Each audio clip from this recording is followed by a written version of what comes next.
Brazil আর্জেন্টিনার jersey গায়ে দিয়ে নামাজ পড়া যাবে কিনা?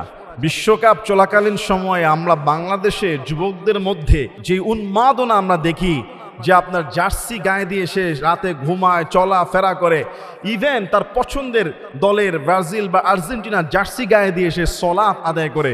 প্রশ্ন হলো, এভাবে একটা দেশের ফুটবল দলের জার্সি গায়ে দিয়ে সলাত আদায় করলে কি নামাজ আদায় হবে?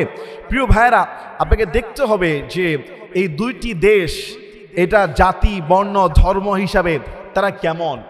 আমাদের কিন্তু একটা পরিচয় আছে, আমরা বুক ফুলিয়ে করি মুসলিম, আমরা নবী মুহাম্মদ সাল্লাল্লাহু আলাইহি ওয়াসাল্লামের উম্মাহ।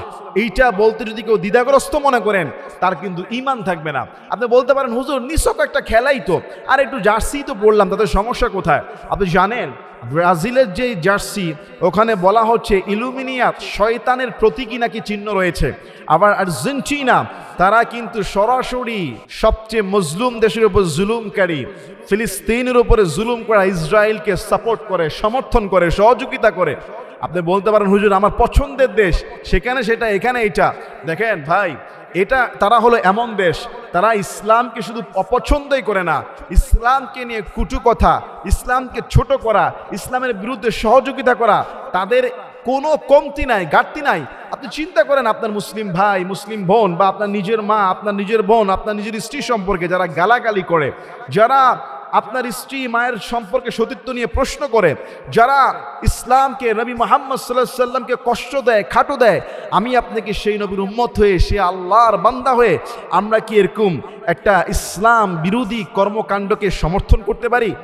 আর একটা জার্সি কখন গায়ে দেয়? যখন সে পরিপূর্ণ ভালোবাসে, আবেগে ডুবে যায়, তখন তার জার্সি গায়ে দেয়। রাসূল সাল্লাল্লাহু আলাইহি ওয়াসাল্লাম তিনি বলেছেন, মান তাশাব্বাহা বিকওমিন ফাহুয়া মিনহুম, যে জাতি যার সদৃশ্য অবলম্বন করবে সে তারই অন্তর্ভুক্ত হবে।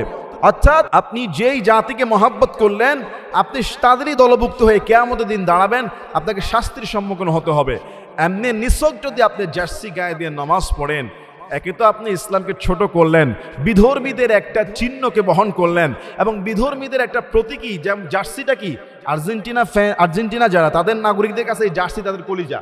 ব্রাজিল যারা, তাদের কাছে তাদের জার্সি তাদের কলিজা, এটা তাদের সাইন, এটা তাদের নিদর্শন, এটা তাদের মহাব্বতের একটা পোশাক, রং, কালার। আর তারা সেই জাতি যারা ইসরায়েলকে সাপোর্ট করে, যারা ইলুমিনিয়াত, শয়তানের প্রতীকী চিহ্ন ব্যবহার করে, আপনি সেটাকে বুকে লালন করে গায়ে নিয়ে সবচেয়ে শ্রেষ্ঠ আমার আপনার রবের সামনে দাঁড়াচ্ছেন, এটা লজ্জা ছাড়া আর কিছুই না। আর যদি জার্সিতে সরাসরি ইলুমিনিয়াতের কোনো চিহ্ন থাকে বা কোনো কার্টুন থাকে, শয়তানি প্রতীক থাকে, দাজ্জালের ফিতনা, তাহলে তো সবই বরবাদ হয়ে যাবে।